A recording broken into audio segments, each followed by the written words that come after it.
Well, good morning, everybody. I'm John O'Loughlin, and welcome to my channel. It's called McDuff Lives.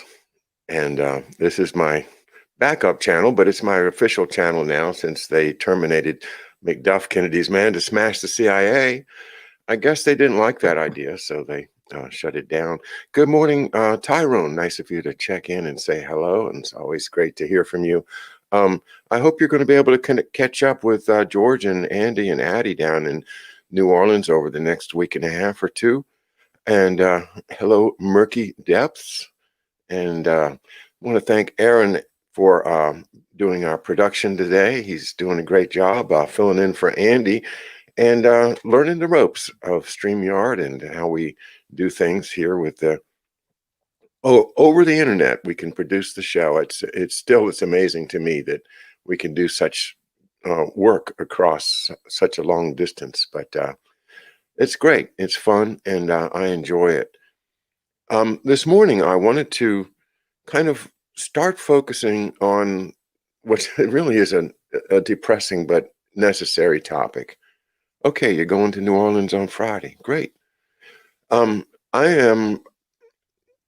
I don't like to talk about depopulation because for one thing, it's very dark subject, and secondly, it's something they don't want us to talk about. So there's two reasons not to do the show this morning, but those reasons don't count at all compared to the wrongness of not doing the show, of not talking about it.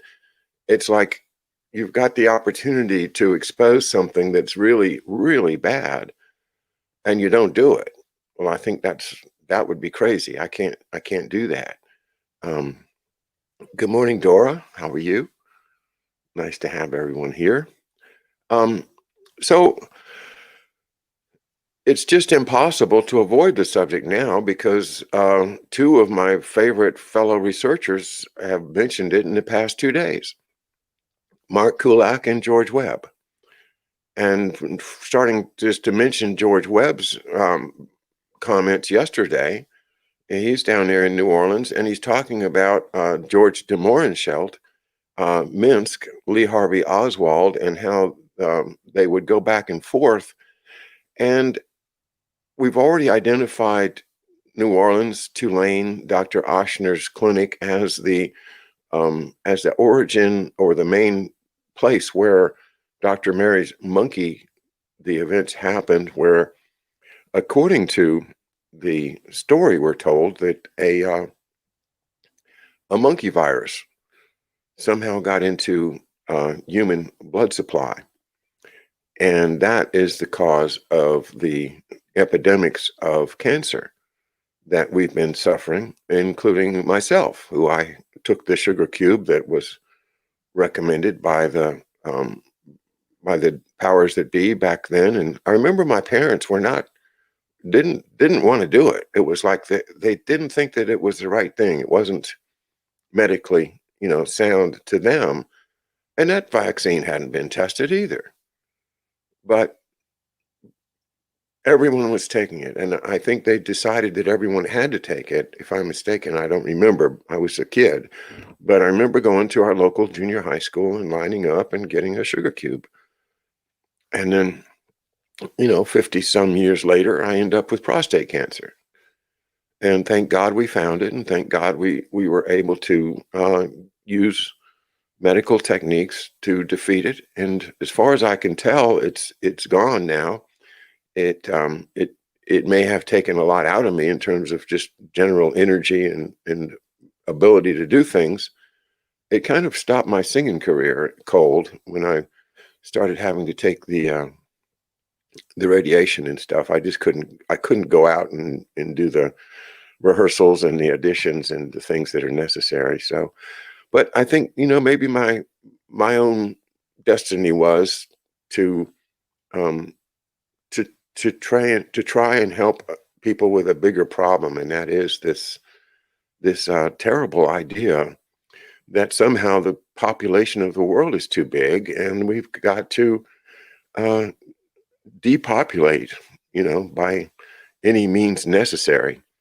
So George said, that this is where the the bioweapons would come in into New Orleans.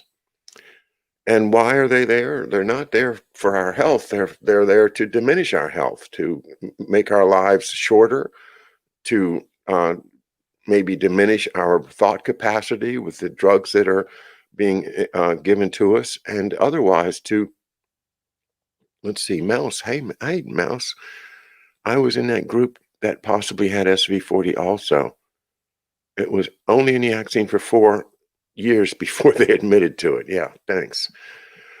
Okay, well, Mouse and I are the same cohort, I guess, if you talk about cohorts of age.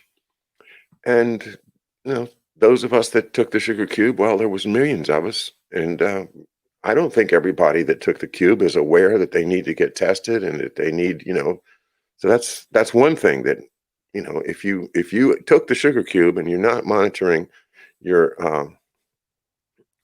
your signs, your chemistry, you better make sure that you get checked out. And for males, it's the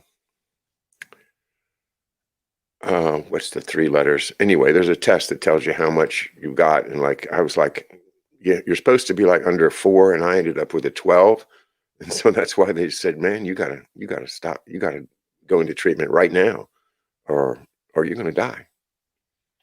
So thank God I didn't die, and I guess I'm here for this reason, to tell you guys, not just me. It's Mark Kulak, it's George Webb, and it's also this gentleman that has been studying this for a long time, who I want to talk about today. His name is Kevin Mugur Galalae, and this is his book, which I just received a couple days ago.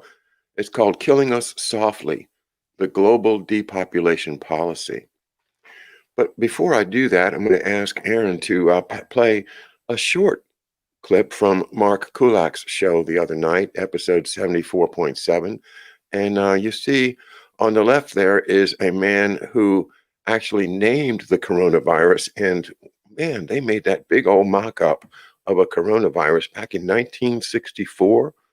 It looks like this is a very, very significant event that they would go to all that trouble. So let's let Mark introduce the subject from his point of view, and go ahead. There has been some debate as to whether or not the virus has been isolated.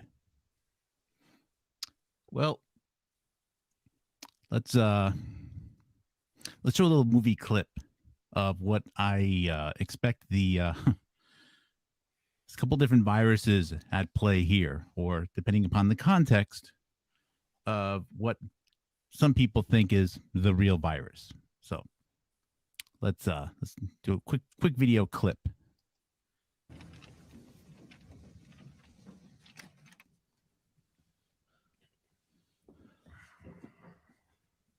I'd like to share a revelation that I've had during my time here. It came to me when I tried to classify your species. I realized that you're not actually mammals. Every mammal on this planet instinctively develops a natural equilibrium with the surrounding environment, but you humans do not. You move to an area and you multiply and multiply until every natural resource is consumed. And the only way you can survive is to spread to another area.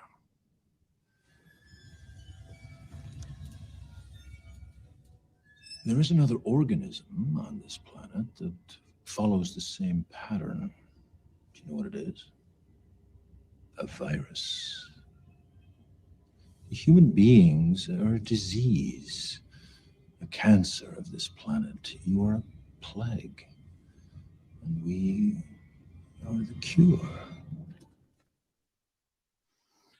And I think that pretty much gets the point across. Has our virus been isolated? I think there is a virus, but I think what's really going on here is at some point, my friend Ryan Love you, buddy. Said it best. That some of the biggest conspiracy theories out there, they're in plain sight. They're not hidden. And it has been decided there's too many people. And what's really going on here is a depopulation play. So, with that said, having some weird little audio here. All right, that gives us the introduction there. Thanks, Aaron. That's the underlying thing. Everything's about depopulation right now. Okay. And Mark Kulak is one of the best researchers I've ever run into. So when he gets to that point, then I have to take it very seriously. And then at the same time, George Webb is identifying that they're bringing these bioweapons, these toxic biological agents in to the country. How are they doing it? Well, through the same place where the monkey virus, New Orleans. So he's down there investigating that now. Mark's doing his work, following up from the medical side, which is, unfortunately, I don't have the background in either technology or medical sciences to be of much use here, except as an interpreter of what other people say. And that's my limitation. I don't have that background that people who have a scientific background can contribute. But what I do believe is that they are good at what they do. Mark is very good at what he does, and he wouldn't have said that lightly. None of us would take on a subject like this lightly for many reasons. But Kevin Galalae has been doing so for a long time, like at least 10 years. And what's really interesting is that he wrote this book called Killing Us Softly, The Global Depopulation Policy. He wrote this book in 2014. It was published over 7 years ago. And the writing of it was from 2010 to 2014. So let me, if I may, just give you the introduction.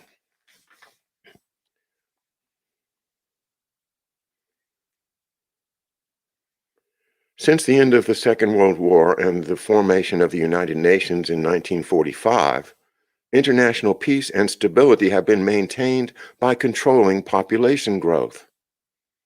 Unbeknownst to the masses, governments have used covert methods to limit births in developed and undeveloped countries alike, and to accelerate deaths in Africa and a few critically poor and overpopulated areas elsewhere. Births have been prevented by interfering with the reproductive system so as to lower human fertility, while deaths have been promoted by weakening the immune system so as to increase morbidity and mortality. The methods used by every country to control population growth have been dictated by the level of development and the existing infrastructure, as much as by political will or lack thereof, and have either been imposed by force and deception from the outside, or adopted willingly by the governing military and scientific elites of nation-states that have relied on the moral, technical, and monetary assistance of the United Nations, its agencies, and the greater international community. Regardless of the methods used to control population and whether they are imposed or self-imposed, strict secrecy and deception have been necessary to prevent the masses from discovering the bitter truth that for the past 68 years, they have been the object of a silent and global offensive, a campaign of attrition that has turned the basic elements of life into weapons of mass infertility and selective death. Well, I'm 68 years old, so it tells you they've been doing it for my whole life. Without our knowledge or consent, governments the world over have subverted our reproductive freedom and ability to procreate to achieve ambitious and necessary demographic objectives, and in the process have committed the most odious and wide-sweeping crimes in human history to save mankind from even greater evils: nuclear annihilation, mass starvation, and environmental devastation. the birth of nearly 2 billion people has been prevented, and the death of 500 million hurried. With these goals, while these goals have been intentional, the architects of the global depopulation policy have unintentionally undermined the genetic and intellectual endowment of the human species and have set back eons of natural selection. Their intentions have never been malevolent, but the unintended results of their actions are frightening.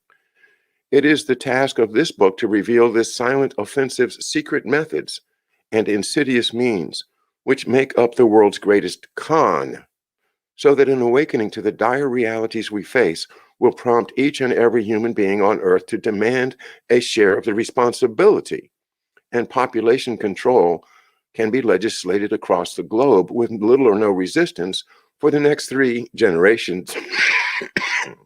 Excuse me. For the next 3 generations,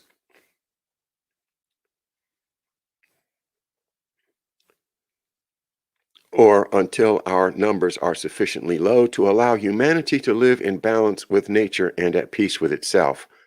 This is the only way our children will have a future and a life of dignity. Okay, so let me start first by saying here's what I don't agree with about what Kevin Galalae is saying. I don't agree that population control is necessary. He's saying that it has been necessary to save mankind from greater evils, nuclear annihilation, mass starvation, and environmental devastation. And I say no. I say that is the cover-up. And what they really want to do is get rid of people. It's not because they're trying to save the planet. It's not because they're trying to avoid a nuclear war. And it's not because they're trying to avoid starvation. Those are just excuses. And while I admire and really respect the scholarship of Kevin Munger Galalae, I disagree with his assumption that these 3, things are why we have overpopulation. I want to develop that thought for a minute before I go on. First of all, we have the political fact that people have taken away the right of us to go out and settle someplace that's undeveloped. The American West.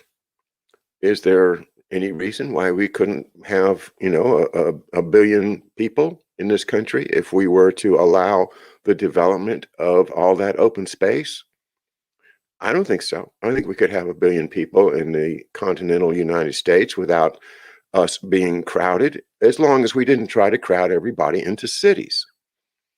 That is where the problem is that they don't want us to develop our own cities and towns and economies and, figure out that we don't need the world financial system to live, that we could, each of us grow food or make things or do create a community that can be self-sufficient like the Puritans tried to do.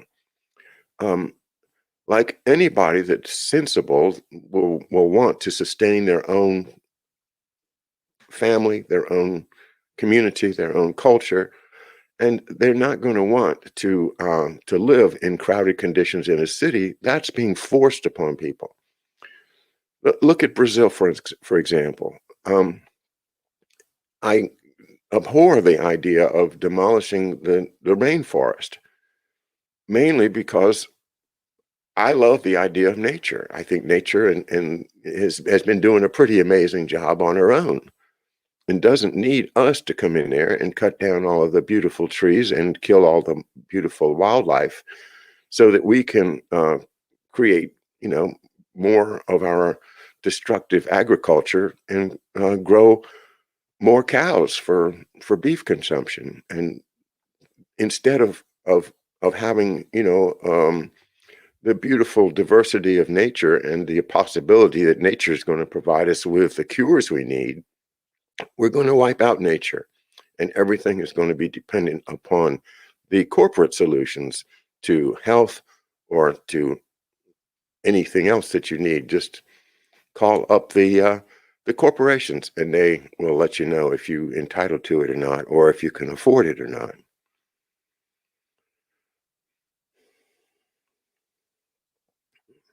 So there's a lot of ways to get back to nature as long as we don't kill it off entirely. But that's where they're going with this, with their seed banks and everything. They don't have any intention of preserving nature.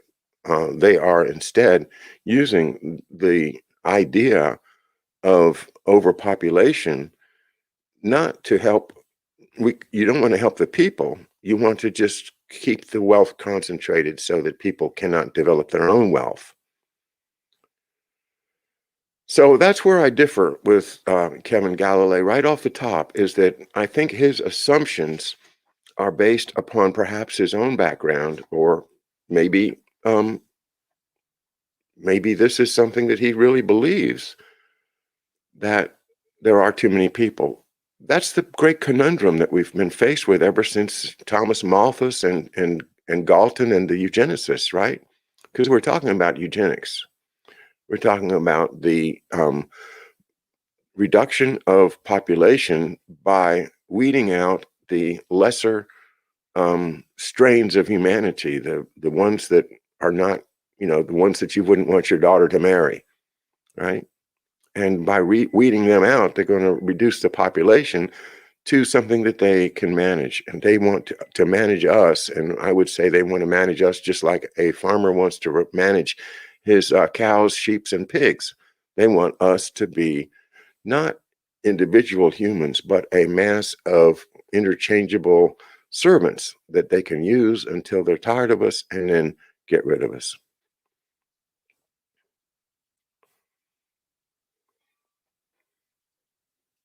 Well, let's listen to his more detailed explanation of why he thinks that we have overpopulation. This is chapter 1. We started to become victims of our own success when science and technology gradually enabled us to survive the natural scourges that have kept us in check throughout history: pestilence, war, famine, and death. These four horsemen of the apocalypse have been the natural enemies of our species.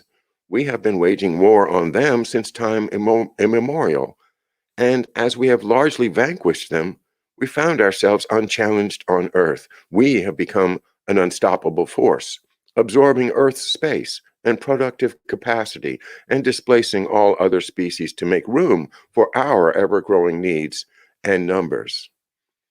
Well, I don't agree with that either. I think that the elites are displacing everybody else so that they can rape the world of its resources. I don't think that we as individuals or as humans en masse have been taking over the earth. I think it's just been people like the Bilderbergers, the Safari Club, the CFR, the Trilateral Commission, the people that work, on these front companies that are these fronts, like foundations, like the Rockefeller Foundation, the Ford Foundation, the Carnegies, all of these people that have already got so much money that they can control the media, they can control the politicians, and they are forcing all this stuff on us on the theory that we are overpopulated. But they can't prove the case. They can't prove it. They just put it into their preface like, oh, we are already overpopulating, so now here's what we're going to do about it. And I disagree with it.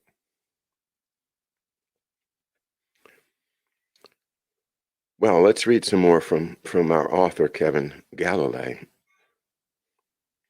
We now confront a set of physical realities that are unprecedented: overpopulation, hyperconsumption, and long lifespans. For the first 250 million years of our existence, we've struggled to survive and remained few in numbers, reaching 500 million by the late Middle Ages. In the succeeding 300 years, from circa 1500 AD to 1800 AD, we doubled our numbers, thanks to improvements in agriculture, transportation, and distribution. Population pressures during these 3 centuries were relieved by immigration to the New World. The next doubling from 1 to 2 billion took only 1 century and occurred with the advent of the Industrial Revolution, when Europe's population began to grow at an unprecedented pace. Medical advances allowed most children to survive childhood, while better nutrition and sanitation extended the lifespan. Population pressures during this time were relieved by European conquest and the exploitation of colonies in Africa and Asia. As the benefits of science and technology became global, the surge in population became global too, and 1 billion people were added in only 50 years, bringing the total to 3 billion by 1950. Population pressures in this half-century could no longer be absorbed by either migration or the exploitation of colonies, and this led to a bitter struggle for resources during the 2 world wars, a struggle that has ravaged entire nations and killed more than 80 million people, more casualties than all other conflicts in history combined. Since 1950, we have added 1 billion new people every 10 or 15 years, bringing the total to 4 billion by 1970, 5 billion by 1987, 6 billion by 1999, and 7 billion by 2011. The population is expected to peak by 2050 at 9 billion, and then start to decline. The reason the population is expected to peak by 2050 is not because of prosperity and education, as we are led to believe, but because the global elite that makes up the international community and controls the United Nations has taken proactive measures since 1945 to ensure that resource scarcity and national greed do not cause World War III. For better or worse, we owe them 6 decades of relative peace and stability, which is an extraordinary accomplishment when one considers that this was achieved while the population has grown at the fastest pace in history. If our leaders had taken no proactive measures to curb population growth, we would now face a global population of 9 billion instead of 7, and our numbers would continue to double every 30 years and reach 14 billion by 2050 and 28 billion in less than a century from now. Judging by the dismal state of half the world's peoples and by the alarming pace of environmental degradation, even the current population is unsustainable. We must not forget that even at 7 billion, half of us live in poverty or abject poverty despite the tremendous scientific and technological advances of the past half century, and that in many places on Earth, conditions are so volatile and desperate that societies are on the brink of collapse. The population explosion clearly bodes global catastrophe. Well, there again, we are seeing the rationale spelled out for us. But I think while we see that rationale spelled out for us, we also see the hypocrisy of these elites who are claiming that just because the population has been rising, that gives us a problem that we have to solve. Okay? The problem that we have to solve is simple. It is greed. The problem that we have to solve is selfishness. The problem that we have to solve is the control of the media by a bunch of psychopathic, non-empathetic elites that think they have figured it out, that the world is just too populated. So what else can you do but find secret, subtle ways to poison everybody, to shorten the lifespan, to take away their ability to procreate by sterilizing them, or simply to kill them. And when we have all these mysterious things going on with regard to our medicine and with regard to our government right now, I see they're getting desperate to impose more and more of their restrictions on us not because there's too many of us, but because they are afraid of us, because they are afraid that if we were to say, bring great technological solutions to the problems of Africa, that the African nations would rise up and be stronger and smarter and more competent than those, self-appointed geniuses that live in London. The Royal Institute for International Affairs, the Chatham House, those people, they think they're the smartest people on the planet. And they're so smart that they can fool the rest of us by doing these evil, evil schemes, like poisoning our blood supply. You know that they've been doing that. And okay, there's Kevin. And where I first learned about Kevin Gallalae's work was I saw one of his YouTubes, and you can catch his YouTube channel. And what he'd said was so striking to me, and I actually did it in a Mindfield maybe 2 months ago when I first found him, was to relate what he said about um, about the church. And we're speaking of the Roman Catholic Church historically, that the church would control population because they would see where a population was growing too much and there was no place for them to go, there's no place to grow.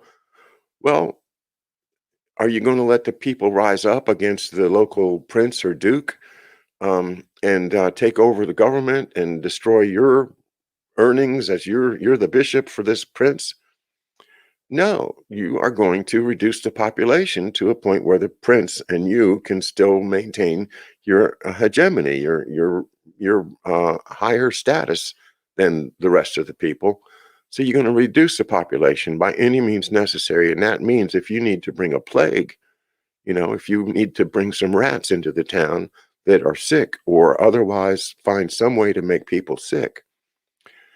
And now let's mention smallpox. We know that smallpox has been used as a weapon by the British here in North America. They used it against the Americans when the Americans went to attack Quebec. They weren't defeated by British arms, they were defeated by smallpox. And what we're told now, what we're learning now, is that this smallpox was infected women that would be sent among the American troops. And even if they had had a vaccine, they didn't have immunity from somebody that is actively got the disease, and so they could get sick anyway. It turns out that over 5,000 of the Americans that went to Canada got sick, and many of them died, again, not from battle, but from the smallpox. Now, are they using smallpox against us today? No, that would be too obvious. So what are they using? Are they still using the monkey viruses? No, I mean, they've seemed to have learned that lesson.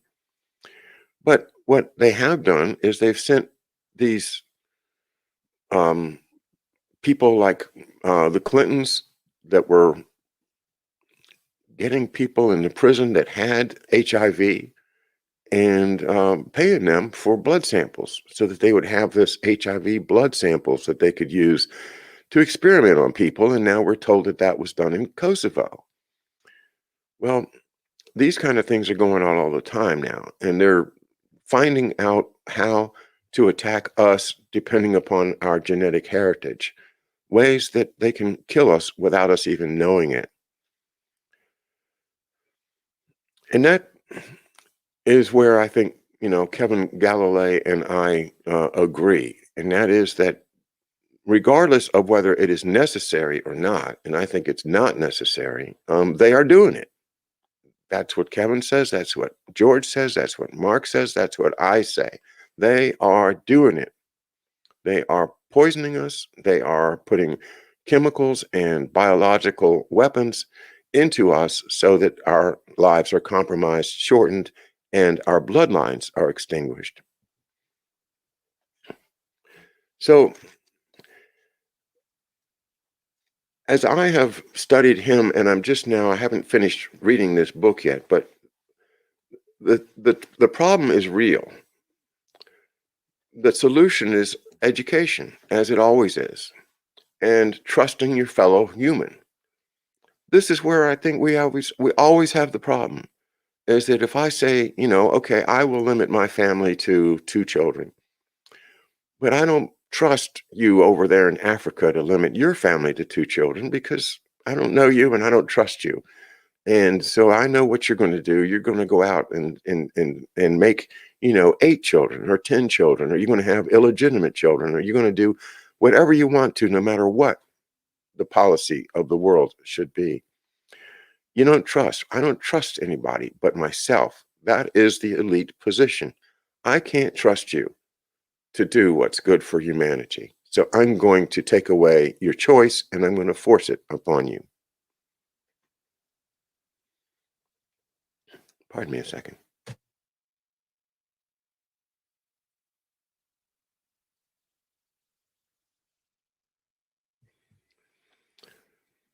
Just look at your comments here. The bats do flu instead of smallpox. Yeah. Um, in Africa, says Love Cat, children are still an economic unit in the family, and they should be.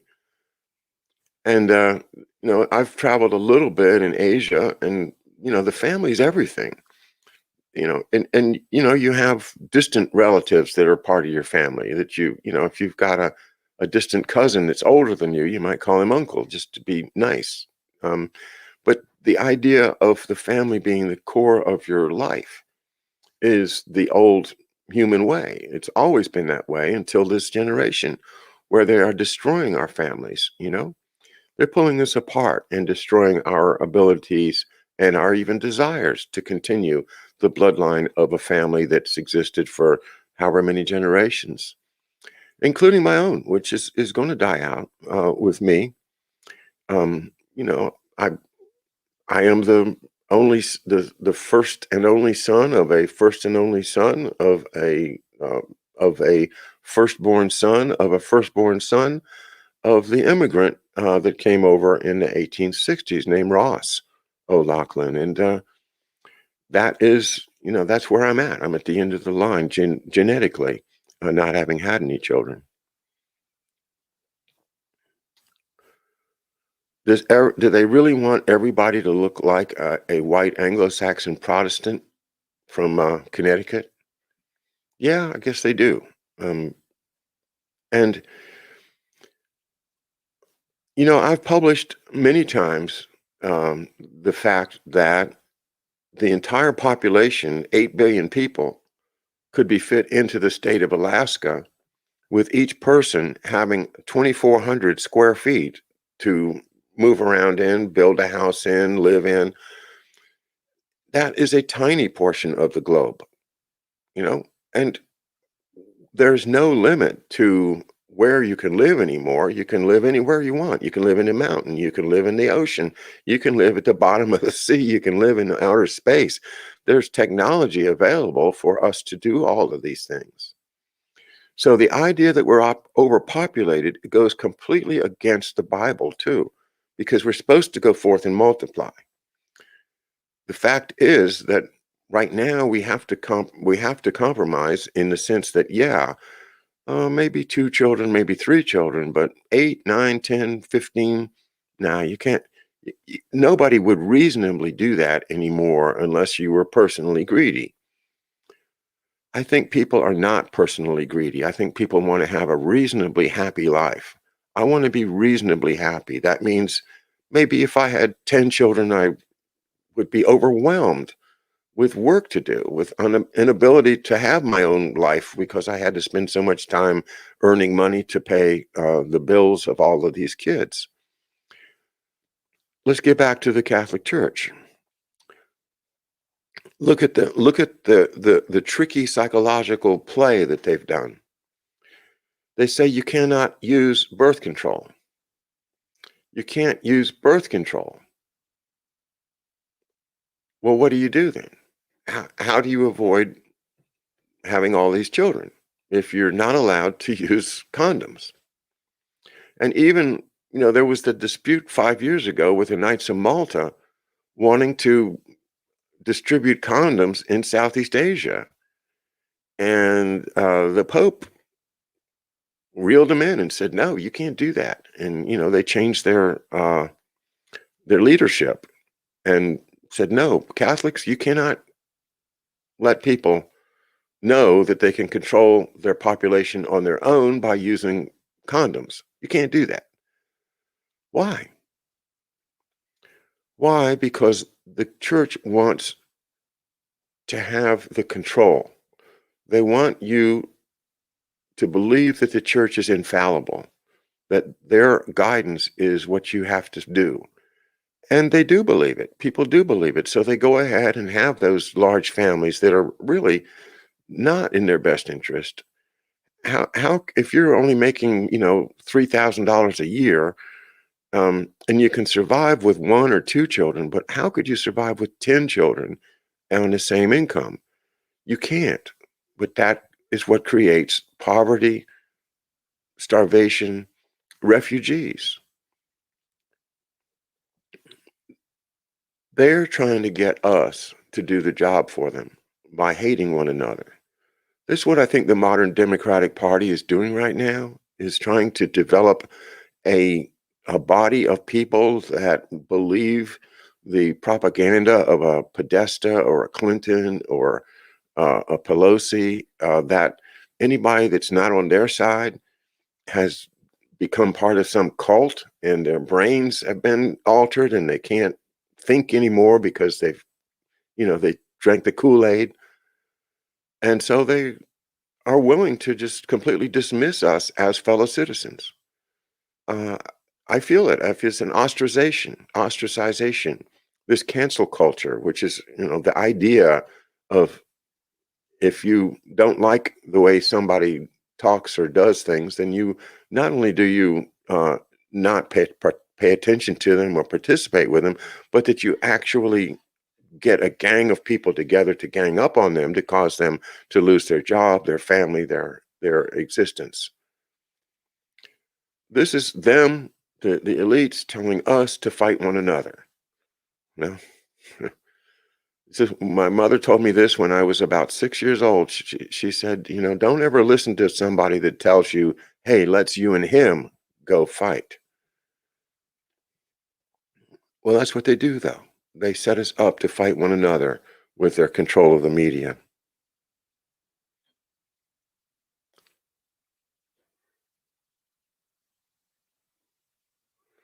Children are gifts to the world. I think that's absolutely true. And, there was never a time in my life when I felt comfortable that I could have children and be a responsible parent. Just, there's been a lot of pressure on me during my life. And I think that I'm starting to realize, that it has to do with who my dad was and what he tried to do and what he did do for this country. So it's, Nan Phillips, it's Billy Goat Gates and Phony Fauci. Those guys are absolutely selling this nonsense, this tragedy to the people and killing us softly. Remember that terrible song, Killing Me Softly with Your Song? That was an awful, awful, terrible song. But that's what this book says. It says, they're killing us softly. If you accept their premise that there's too many people, then they still are committing horrible crimes by not telling us, hey, there's too many of you. You need to stop. Here's some condoms. Enjoy yourselves, but don't make all these babies. Why won't they do that? Why won't they just tell us, here's the deal? And then also open up all these vast expanses of unused earth everywhere. I mean, look at Australia. Yes, it's hot, but that doesn't mean you can't live there. We've got technology. We use the wind farms for big electric fans, for goodness sakes. You can't just say, just say that it's impossible for us to have 10 or 15 billion people. It's not impossible. What's impossible is to do it while the elites still own everything and continue their battle to take over the entire world and put it into their financial system. Okay, Murky Ducks, you can have that. Ducks, you can have that song. I can't stand that song. Oh. Well, I'm not talking. I mean, good gracious, this is the time right now that we need to wake up. We just plain need to wake up and see, this book here. I highly recommend this book. Okay, I really do, because he's done the statistical analysis. He shows you that if this population doesn't have enough young people, then it's not going to be able to support its old people, and that's all of these statistics and things in the book. I'm going to study them very carefully. I'll go to page 90 as I approach the end of the hour and read from this. Chapter 7. Why did the depopulation policy originate where it did? Number 1, England.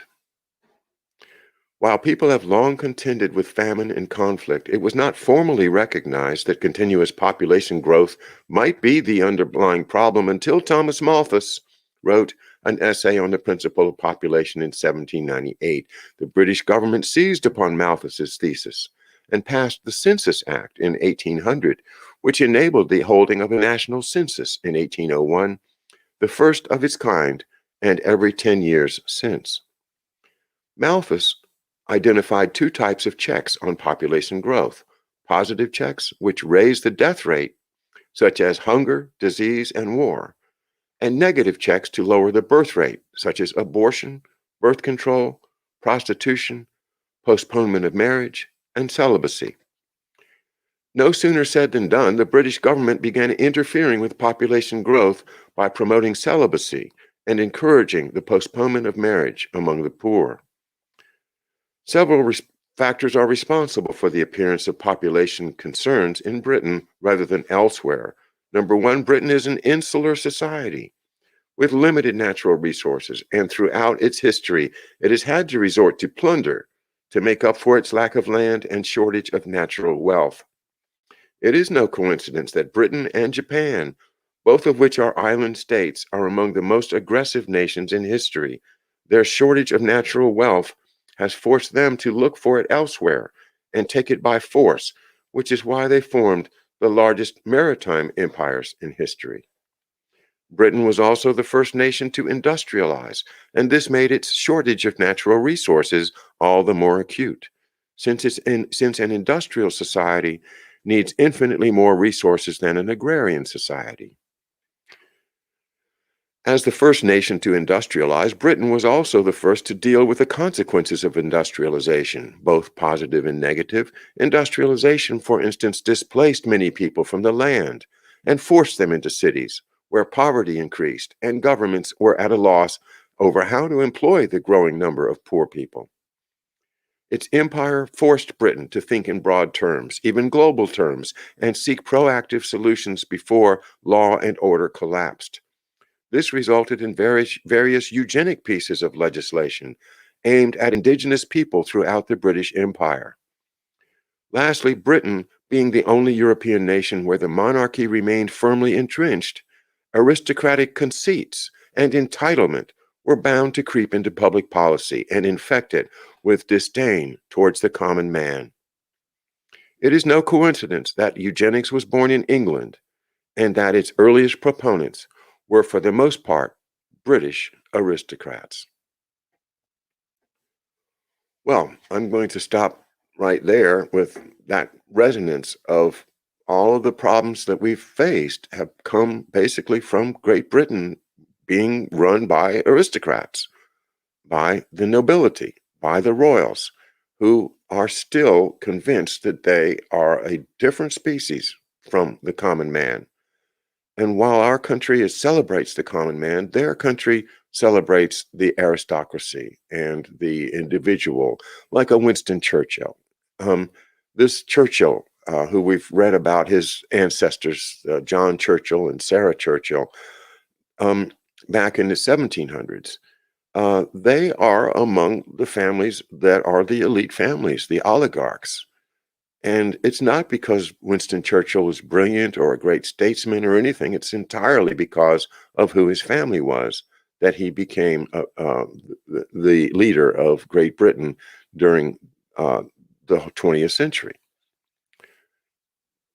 Their attitude is simply based upon their own sense of superiority above everyone else. And if that means they can wipe out half the population of South Africa, if that means they can wipe out the entire population of Aborigines in Australia, or Irish in Ireland for that matter, they will do it because they think they are entitled, and the rest, they're dividing themselves from humanity, saying we are superior to these common useless eaters.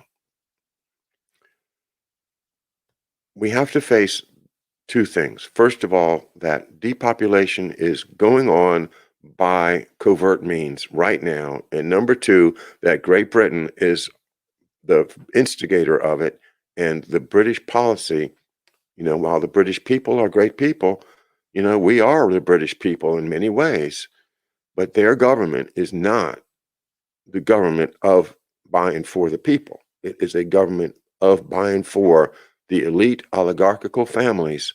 And as long as they have the power, they will keep our population down. They will keep themselves in power, and they will deprive us of the ability to have families and grow our own economies and ever break free from their enslavement by the financial system that they've created and imposed on us.